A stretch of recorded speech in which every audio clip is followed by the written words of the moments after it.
आइए आज हम पढ़ते हैं आयनन विभव, आयोनाइजेशन एंथैल्पी। इसको आयनन विभव को आयनन एंथैल्पी या आयनन ऊर्जा के नाम से भी जाना जाता है। इसको जानने के पूर्व हम एक समझ लें, कोई परमाणु संरचना बना लेते हैं। ये नाभिक है और ये नाभिक के चारों ओर जो है कोष को हम प्रदर्शित कर रहे हैं। अब ये बाह्यतम कोष है, बाह्यतम कोष में एक इलेक्ट्रॉन है, आंतरिक कोष में भी इलेक्ट्रॉन भरा रहेगा, ठीक है। तो ये जो बाह्यतम कोष है, इस बाह्यतम कोष में इलेक्ट्रॉन है। इस इलेक्ट्रॉन को निकालने के लिए जितनी ऊर्जा की आवश्यकता होती है, जितनी ऊर्जा की आवश्यकता होती है, उस ऊर्जा को आयनन ऊर्जा या आयनन एंथैल्पी कहते हैं। हम जिस प्रकार से काम करते हैं तो काम करने के लिए ऊर्जा की आवश्यकता होती है ना, ठीक उसी प्रकार परमाणु के जो इलेक्ट्रॉन है, तत्वों के परमाणु के जो इलेक्ट्रॉन है, उनके इलेक्ट्रॉन को निकालने के लिए ऊर्जा की आवश्यकता होती है। हाँ, लेकिन एक चीज याद रखेंगे, बाह्यतम कोष के इलेक्ट्रॉन को ही निकाला जाता है और इसके लिए एक शर्त भी है। क्या शर्त है कि यहाँ जो तत्व लिया जाता है वो गैसीय परमाणु के रूप में लिया जाएगा, है ना, गैसीय अवस्था में। तो विलगित गैसीय परमाणु के बाह्यतम कोष के इलेक्ट्रॉन को ही हम निकाल सकते हैं। तो आइए इसको परिभाषित करते हैं आयनन विभव को।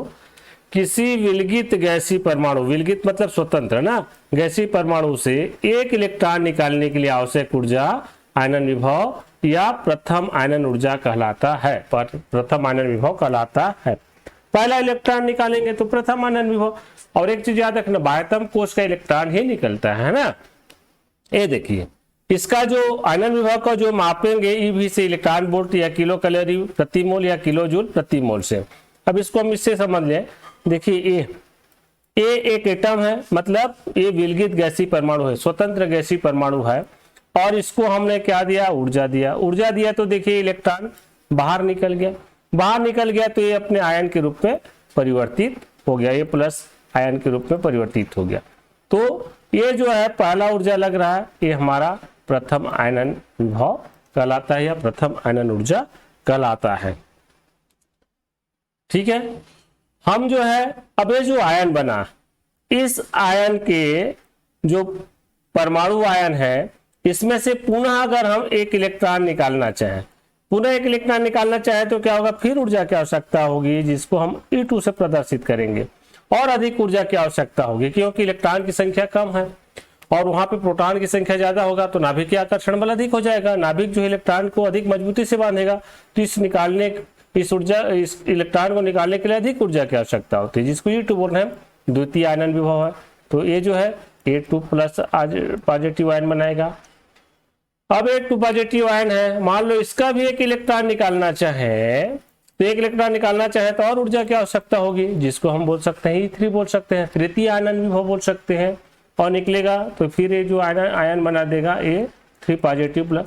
तो इस प्रकार से क्रमशः एक एक एक करके ही इलेक्ट्रॉन को निकाला जाता है। और प्रथम जो ऊर्जा की आवश्यकता होगी प्रथम आयनन विभव, दूसरा इलेक्ट्रॉन निकालने के लिए ऊर्जा द्वितीय आयनन विभव, तीसरा इलेक्ट्रॉन निकालने के लिए तृतीय आयनन विभव, और 3 से अधिक जो है निकालना मुश्किल होता है। तो द्वितीय आयनन विभव, तृतीय आयनन विभव हम देख रहे हैं ऊर्जा का मान बढ़ते जा रहा है। तो प्रथम आयनन विभव का जो मान है वो कम होता है और द्वितीय तृतीय का अधिक होता है।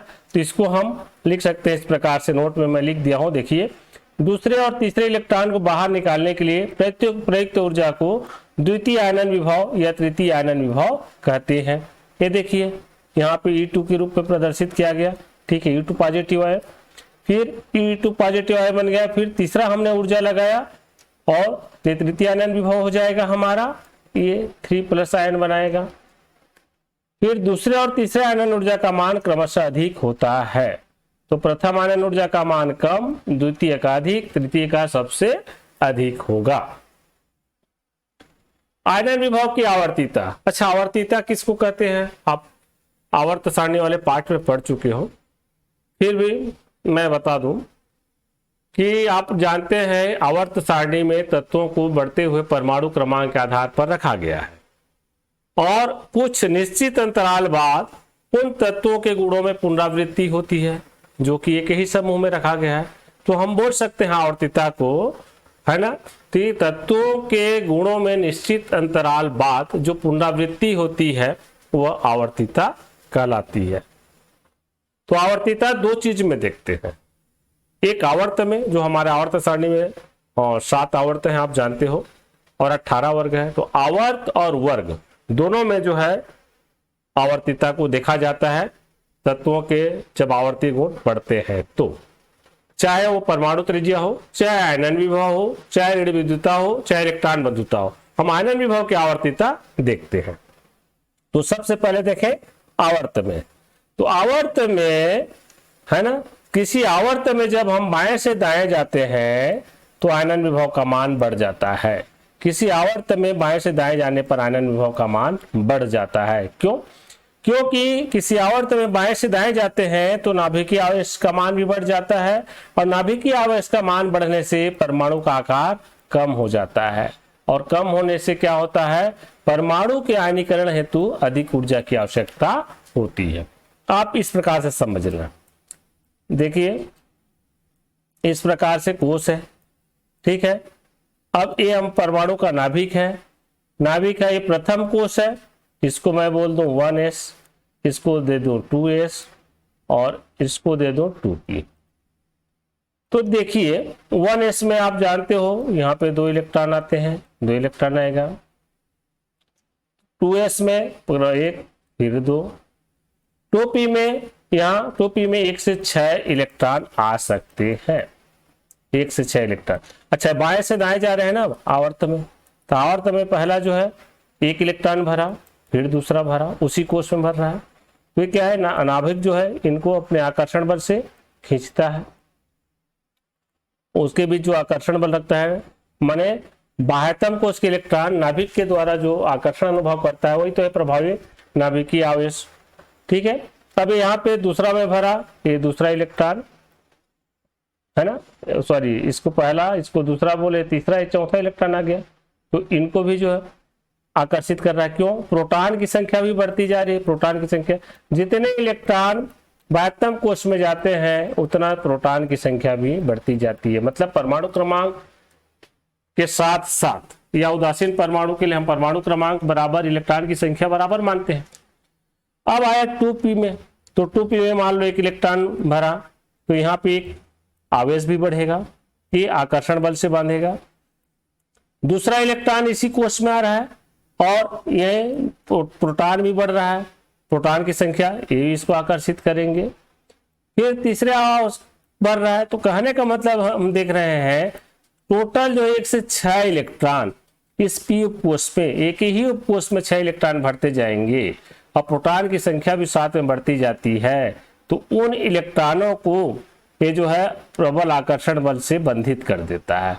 बंधित करेगा तो क्या होगा, फिर इनकी साइज भी जो है थोड़ा छोटी हो जाती है, अपनी तरफ खींच के रखता है। तो इसी को बोल रहा है नाभिकीय आवेश बढ़ जाता है, अर्थात प्रोटॉन की संख्या नाभिक में बढ़ता है तो बाहर के इलेक्ट्रॉन को जो है मजबूती के साथ आकर्षण बल से बांध लेता है, अपनी ओर खींच लेता है। तो परमाणु का साइज भी कम होने लगता है। क्यों? एक ही कोश है, अगर कोश बढ़ता तो परमाणु का साइज बढ़ता जी। अब कोश ही नहीं बढ़ रहा है, एक ही कोश में इलेक्ट्रॉन आ रहे हैं, तो इस कारण जो है नाभिकीय आवेश अधिक हो जाता है। नाभिकीय आवेश क्या है एक्चुअल में, ये जो बाह्यतम कोश के इलेक्ट्रॉन को नाभिक आकर्षित करके रखता है, तो जिसमें बाह्यतम कोश का इलेक्ट्रॉन बल अनुभव करता है वही जो है नाभिकीय आवेश कहलाता है। ये तो हुआ आवर्त में हमने देखा कि नाभिकीय आवेश बढ़ता है तो परमाणु आकार कम होता है, और परमाणु आकार कम होने के कारण परमाणु के आयनीकरण के लिए ऊर्जा की अधिक आवश्यकता होती है। मतलब बाह्यतम कोश के इलेक्ट्रॉन को निकालने के लिए अधिक ऊर्जा की आवश्यकता होती है। देखिए द्वितीय आवर्त का हमने उदाहरण लिया, lithium, beryllium, boron, carbon, nitrogen, oxygen, fluorine और नियान में, और इसका आनंद विभव का मान इलेक्ट्रॉन वोल्ट में दिया गया है और ये मान क्रमशः है, आप देख रहे हो, ठीक है। लिथियम का 5.4, बेरिलियम का 9.3, बोरान का 8.3। यहाँ पे थोड़ा अनियमितता दिखने को मिल रहा है। देखिए बोरान का कम हो गया 9.3 से, जबकि क्या बोला जा रहा है, बाएं से दाएं जाने पर आनंद विभव का मान बढ़ता है। यहाँ ये अपवाद आ गया, फिर बढ़ा, फिर देखिए ऑक्सीजन में कम हो गया नाइट्रोजन से, यहाँ पे फिर बढ़ा। तो यहाँ पे कुछ अपवाद भी देखने के लिए मिल रहा है, और वो अपवाद मैं आपको हरा कलर पेन में लिख के बता दिया हूँ। बोरान में और ऑक्सीजन में आयनन विभव का मान कम हो जाता है बेरिलियम और नाइट्रोजन से। तो एक्चुअल में होता क्या है, आप लोग पहले पढ़े भी हैं तो उसी के आधार पर ही निर्भर है। अर्धपूरित और पूर्णपूरित कक्षक अधिक स्थायी होता है, तो उनके बाह्यतम कोश के इलेक्ट्रॉन को निकालने के लिए बहुत अधिक ऊर्जा की आवश्यकता पड़ती है ना, निकालना दुष्कर हो जाता है, कठिनाई जाती है। तो वही स्थिति यहाँ पे आ रही है। ये जो बेरिलियम है, बेरिलियम के बाह्यतम कोश में जो है 2 इलेक्ट्रॉन है एस ऑर्बिटल में, और एस ऑर्बिटल में 2 इलेक्ट्रॉन आते हैं, मतलब समझ लो ये पूर्णपूरित हो गया।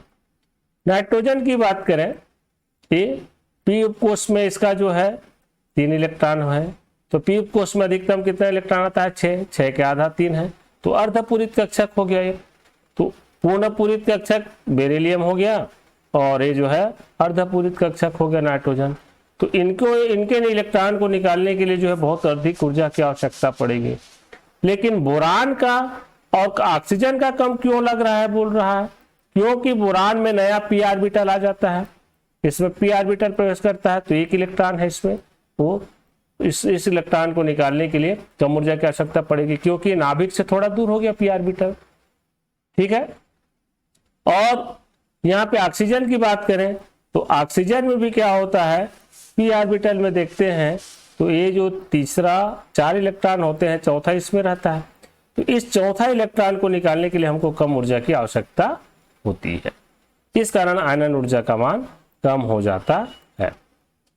अब है वर्ग में देखें तो इसका उल्टा होता है आवर्त का, किसी वर्ग में ऊपर से नीचे जाने पर आयनन विभव का मान कम होता जाता है, कम हो जाता है किसी वर्ग में या समूह में ऊपर से नीचे की ओर जाएंगे तो। कारण क्या है, इसका कारण है कि परमाणु क्रमांक में वृद्धि के साथ साथ इनके परमाणु आकार में वृद्धि होती है, जिससे नाभिकीय आवेश का बाहरी कक्षाओं के इलेक्ट्रॉन पर आकर्षण कम हो जाता है, माने नाभिकीय आकर्षण बल कम हो जाता है। नाभिक जो है बाह्यतम कोश के इलेक्ट्रॉन को जिस मजबूती के साथ बांध के रखे रहता है वह आकर्षण कम हो जाता है, और इलेक्ट्रॉन को कम ऊर्जा के साथ निकाला जा सकता है, अर्थात कम ऊर्जा देकर भी इलेक्ट्रॉन को निकाल सकते हैं। आप इस प्रकार से समझ सकते हैं। देखिए ये परमाणु का नाभिक है ना, और जब समूह ऊपर से नीचे की ओर जा रहे हैं तो क्या हो रहा है, देखिए कोश की संख्या बढ़ती जा रही है, कोश की संख्या बढ़ती जा रही है तो नाभिक से जो है इलेक्ट्रॉन की दूरी भी, बाह्यतम कोश की इलेक्ट्रॉन की दूरी भी बढ़ती जा रही है। तो कोश की संख्या बढ़ती जा रही है तो इलेक्ट्रॉन की दूरी नाभिक से बढ़ेगा, नाभिक से बढ़ने के कारण क्या होगा, इनका जो आकर्षण बल है बाह्यतम इलेक्ट्रॉन के प्रति वो कम हो जाएगा। हालांकि प्रोटॉन की संख्या यहाँ भी बढ़ती है लेकिन दूरी बढ़ रही है, इसलिए बाह्यतम कोश के इलेक्ट्रॉन को निकालने के लिए कम ऊर्जा की आवश्यकता होती है। इसको हम बोल सकते हैं कि परमाणु क्रमांक में वृद्धि के साथ या कोश में संख्या में वृद्धि के साथ परमाणु आकार बढ़ जाती है, और नाभिकीय आकर्षण बल कम होने के कारण इलेक्ट्रॉन कम ऊर्जा में निकल जाती है। देखिए उदाहरण प्रथम वर्ग का तत्व लिया हमने, lithium, sodium, potassium, rubidium, caesium. अब आयनन विभव का मान देखिए दिया गया, तो समूह में ऊपर से नीचे जा रहे हैं हम, लिथियम ऊपर में है तो 5.4, फिर नीचे सोडियम है कम हो गया, पोटेशियम का 4.3, रुबिडियम का 4.3, सीजियम का 3. तो इस प्रकार से हम देखते जा रहे हैं कि ऊपर से नीचे जो है मान कम होते जा रहा है। तो आयनन विभव का मान समूह में या वर्ग में ऊपर से नीचे जाने पर कम होता है, क्योंकि कोश की संख्या बढ़ने से परमाणु आकार बढ़ जाता है और नाभिकीय आकर्षण बल कम हो जाता है। फिर है आयनन ऊर्जा को प्रभावित करने वाले कारक। आयनन ऊर्जा को कौन कौन डिस्टर्ब कर सकते हैं, तो पहला परमाणु आकार। परमाणु आकार के बारे में हमने देखा अभी कि परमाणु आकार अगर छोटा होगा तो आयनन ऊर्जा अधिक होती है, आयनन ऊर्जा का मान जो कि आवर्त में देखने के लिए मिलता है, और परमाणु आकार का मान बड़ा होता है तो आयनन ऊर्जा का मान कम हो जाता है, जो कि समूह में ऊपर से नीचे की ओर देखने के लिए मिला। तो हम इसको लिख सकते हैं, परमाणु आकार अधिक होने पर नाभिक का प्रभावी आवेश या आकर्षण बल कम हो जाता है, जिससे आयनन ऊर्जा कम हो जाती है। तो हम इसको बोल सकते हैं आयनन ऊर्जा व्युत्क्रमानुपाती होता है परमाणु आकार का। अगर परमाणु आकार बढ़ा तो आयनन ऊर्जा का मान कम हो जाएगा, अब परमाणु आकार छोटा तो आयनन ऊर्जा का मान अधिक हो जाएगा। इसका मतलब ये है। अब दूसरा आता है प्रभावी नाभिकीय आवेश, इसी पे छिपा हुआ है प्रभावी नाभिकीय आवेश का भी। तो हम इसको लिख सकते हैं नाभिकीय आवेश में वृद्धि होने पर आयनन ऊर्जा अधिक हो जाती है। नाभिकीय आवेश बढ़ेगा तो इसी को हम लिख दिया आयनन ऊर्जा समानुपाती होता है प्रभावी नाभिकीय आवेश के। नाभिकीय आवेश बढ़ेगा तो आयनन ऊर्जा का मान अधिक लगेगा, अधिक होगा, क्योंकि इलेक्ट्रॉन को निकालने के लिए अधिक ऊर्जा की आवश्यकता होती है। आयनन ऊर्जा मतलब इलेक्ट्रॉन निकालने के लिए आवश्यक ऊर्जा ही तो है ना, और बाह्यतम कोश के इलेक्ट्रॉन को निकाल सकते हैं, और वो भी विलगित गैसीय परमाणु से। तीसरा है परिरक्षण प्रभाव। परिरक्षण प्रभाव, परिरक्षण प्रभाव क्या है आप पहले पढ़ चुके हैं, फिर भी थोड़ा मैं आपको बता दूं। ये देखिए, ये नाभिक है, ये कोश है, ठीक है। तो हम देखते हैं जो एनएस कोश माने हम इसको, और इसको डी ऑर्बिटल माने, है ना। तो एनएस कोश के बाह्यतम कोश के पहले जो है डी ऑर्बिटल जो रहता है, तो इलेक्ट्रॉन जो है एनएस ऑर्बिटल में पहले भर जाता है, इसमें भर जाता है। उसके बाद फिर जो है आंतरिक डी ऑर्बिटल में भरते जाता है। जब डी ऑर्बिटल प्रवेश होता है तो डी ऑर्बिटल में इलेक्ट्रॉन भरते जाता है। तो देखते क्या है, सामान्य स्थिति में जब डी ऑर्बिटल में इलेक्ट्रॉन नहीं भरा था, एस ऑर्बिटल में है, तो ये जो बाह्यतम कोश का इलेक्ट्रॉन को ये नाभिक जो है अपने आकर्षण बल से खींच के रखे रहता है। नाभिकीय आवेश बल जो है मजबूती से काम करता है। लेकिन जैसे ही इन डी ऑर्बिटल में इलेक्ट्रॉन भरना चालू हो जाता है, तो इलेक्ट्रॉन समान आवेश होने के कारण, हालांकि ये जो इस इलेक्ट्रॉन को नाभिक अपनी ओर आकर्षित कर रहा है, ठीक है, लेकिन ये जो इलेक्ट्रॉन आकर्षित हो रहा है इधर, उसको ये प्रतिकर्षित करते हैं, एक दूसरे को प्रतिकर्षित करते हैं जो इलेक्ट्रॉन है। देखिए इस प्रकार से समान आवेश में प्रतिकर्षण होता है, आप लोग पढ़ते हैं। तो प्रतिकर्षण होने के कारण ये जो बाह्यतम कोश का जो इलेक्ट्रॉन है, इसको जो नाभिक जो है आकर्षण बल से बांध के रखा हुआ है, ये आकर्षण बल कम हो जाता है, कम हो जाता है। अर्थात आंतरिक कोश के इलेक्ट्रॉन, ये अंदर वाला इलेक्ट्रॉन जो है, इस बाह्यतम कोश के इलेक्ट्रॉन को इस नाभिकीय आकर्षण बल से रक्षित कर देते हैं। जो ज्यादा आकर्षण बल लगा था, मजबूती से खींच के रखा था, उसको दुर्बल कर देते हैं। अर्थात प्रभावी नाभिकीय आकर्षण बल कम हो जाता है। तो परिरक्षण प्रभाव को हम क्या बोल सकते हैं, सामान्यतः ऐसा परिभाषित करना चाहे तो आंतरिक कोश के इलेक्ट्रॉनों द्वारा बाह्यतम कोश के इलेक्ट्रॉन को नाभिक के आकर्षण बल से रक्षित करना या बचाना, या नाभिक के आकर्षण बल को कम अनुभव होने देना परिरक्षण प्रभाव कहलाता है। तो परिरक्षण प्रभाव में वृद्धि होने से आयनन ऊर्जा का मान कम हो जाता है। अब देखो परिरक्षण प्रभाव है, नाभिक के आकर्षण बल कम हो गया तो क्या होगा, इलेक्ट्रॉन आसानी से निकल जाएगा, कम ऊर्जा में निकल जाएगा। तो हम इसको लिखते हैं आयनन ऊर्जा व्युत्क्रमानुपाती होती है परिरक्षण प्रभाव के, अर्थात परिरक्षण प्रभाव अधिक होगा, ठीक है, परिरक्षण प्रभाव अधिक होगा तो आयनन ऊर्जा का मान कम हो जाएगा। ये है परिरक्षण प्रभाव और आयनन ऊर्जा को प्रभावित करने वाले कारक। चौथा कारक वेधन क्षमता। वेधन क्षमता क्या है, कक्षकों का नाभिक के निकट रहने की प्रवृत्ति, कक्षकों का नाभिक के निकट माने नाभिक की ओर आकर्षित रहने की प्रवृत्ति। तो जानते हो नाभिक के पास में एस कक्षक ही रहता है जनरली, और एस कक्षक की वेधन क्षमता अधिक होती है। तो इसको हम बोल सकते हैं इलेक्ट्रॉन युक्त कक्षक की वेधन क्षमता अधिक होगा तो आयनन ऊर्जा का मान भी अधिक होगा। और एक कोश के लिए वेधन क्षमता का क्रमांक इस प्रकार से है एस, पी, डी और एफ। तो एस नाभिक के पास रहता है तो इसके इलेक्ट्रॉन को निकालने में थोड़ा कठिनाई महसूस होगी, पी का आसानी से निकलेगा, डी का उससे और आसानी से निकलेगा, एफ का और आसानी से निकलेगा, ऐसा बोला जा रहा है। तो ये जो एस कक्षक नाभिक के पास रहता है तो इसके इलेक्ट्रॉन को निकाला जाता है। तो इलेक्ट्रॉन युक्त कक्षक की वेधन क्षमता अधिक हो जाएगा तो आयनन ऊर्जा का मान भी अधिक हो जाता है। फिर है इलेक्ट्रॉनिक विन्यास। इलेक्ट्रॉनिक विन्यास के मैं थोड़ा चर्चा कर चुका हूं, फिर भी देखिए हम बोलते हैं कि जिन तत्वों का बाह्यतम उपकोश पूर्ण या अर्धपूर्ण होती है उनकी आयनन ऊर्जा या आयनन विभव अधिक होती है। क्योंकि जो उपकोष इलेक्ट्रॉन से पूरा भरा हुआ है या जिस उपकोष में इलेक्ट्रॉन आधा भरा हुआ है वो कक्षक को अधिक स्थायी माना जाता है। न तो इलेक्ट्रॉन देने में रुचि रखता है न ही लेने में रुचि रखता है, इसलिए उसके बाह्यतम कोष के इलेक्ट्रॉन को निकालने के लिए अधिक ऊर्जा की आवश्यकता होगी, अर्थात आयनन विभव अधिक होता है।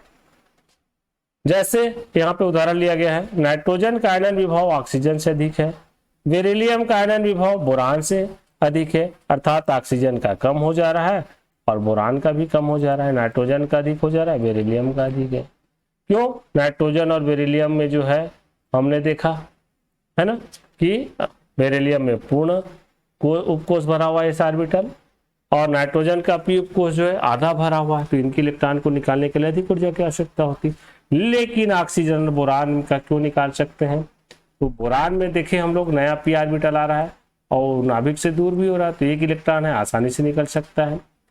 ऑक्सीजन का भी जो चौथा इलेक्ट्रॉन है ना, वो जो है आसानी से निकल सकता, तीनों ऑर्बिटल में भरा है, लेकिन चौथा इलेक्ट्रॉन फिर जो है पीएक्स में रिपीटेड है, तो इस इलेक्ट्रॉन को आसानी से निकाल सकते हैं। ठीक है, लेकिन जैसे ही आधा हो जाता है, तीनों में एक इलेक्ट्रॉन हो जाएगा, तो फिर आयनन विभव अधिक हो जाएगा, क्योंकि अर्धपूर्ण वाला हो गया। फिर अब प्रश्न है उसी से संबंधित, बोरान का आयनन विभव बेरिलियम से कम है क्यों? इसी को समझा देते हैं। देखिए इलेक्ट्रॉनिक विन्यास देखिए, जो मैं बोल रहा था, बेरिलियम परमाणु क्रमांक 4 है, 1s2 2s2 2s2 कक्षक पूरा भरा हुआ है, और बोरान में 2p1 में एक इलेक्ट्रॉन है, एक इलेक्ट्रॉन आसानी से निकलेगा। विस्तार करते हैं। देखिए बेरिलियम के बाह्यतम 2s कक्षक बोरान के 2p कक्षक के तुलना में नाभिक के पास होता है, अर्थात इसकी वेदन क्षमता अधिक है। साथ ही 2s कक्षक पूर्ण भरा होता है, जिससे बेरिलियम के 2s कक्षक से इलेक्ट्रॉन अलग करने के लिए अधिक ऊर्जा की आवश्यकता होती है, जबकि बोरान में ऐसा नहीं होता। बोरान के जो हम देख रहे हैं नाभिक से दूर भी है और एक ही इलेक्ट्रॉन है पी ऑर्बिटल में, तो आसानी से उसका इलेक्ट्रॉन निकाला जा सकता है, इसलिए बोरान की प्रथम आयनन विभव कम होगा। इसी आधार पर मैग्नीशियम और एल्यूमिनियम के आयनन विभव को समझा सकते हैं। फिर है ऑक्सीजन का आयनन विभव नाइट्रोजन से कम क्यों है, जिसकी हम चर्चा कर रहे थे। तो नाइट्रोजन और ऑक्सीजन परमाणु का इलेक्ट्रॉनिक विन्यास देखिए, जो मैं बोल रहा था।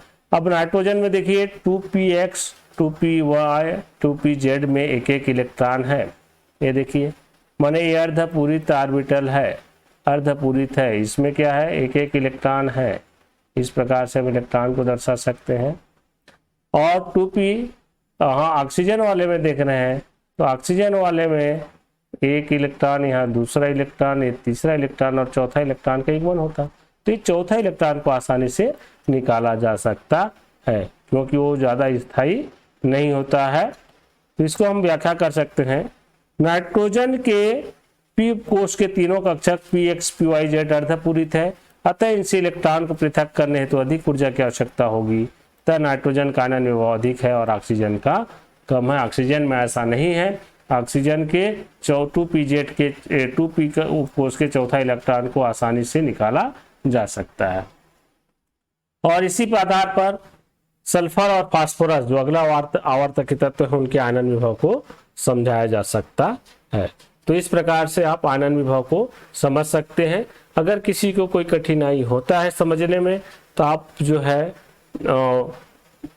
मैसेज बॉक्स में आप लिख दीजिए, फिर मैं आपको कारण बता दूंगा। और अगला जो हमारा वीडियो रहेगा इससे संबंधित तत्वों के आवर्ती गुण किससे संबंधित रहेगा, इलेक्ट्रॉन बंधुता, है ना। वैसे तत्वों के आवर्ती गुण में 4 प्रमुख हैं, परमाणु त्रिज्या, आयनन विभव, इलेक्ट्रॉन बंधुता, रेड विद्युतता। और चारों में से कुछ न कुछ जो प्रश्न पूछे जाते हैं, कंपटीशन एग्जाम में भी पूछे जाते हैं। अच्छा से समझ लीजिए, आप 11वीं में पढ़े, ये 11वीं वाला आपका 12वीं में काम आएगा, 12वीं में फिर बीएससी में काम आएगा। इस सभी कक्षाओं में जब आप पढ़ेंगे काम आएगा ही आएगा। और इसी के आधार पर जो है, जब वर्ग के बारे में या तत्वों का विस्तार अध्ययन करते हैं, तो ये जो है लागू होता है, उसी आधार पर जो है उधर पढ़ा जाता है। ठीक है, आप सभी को धन्यवाद।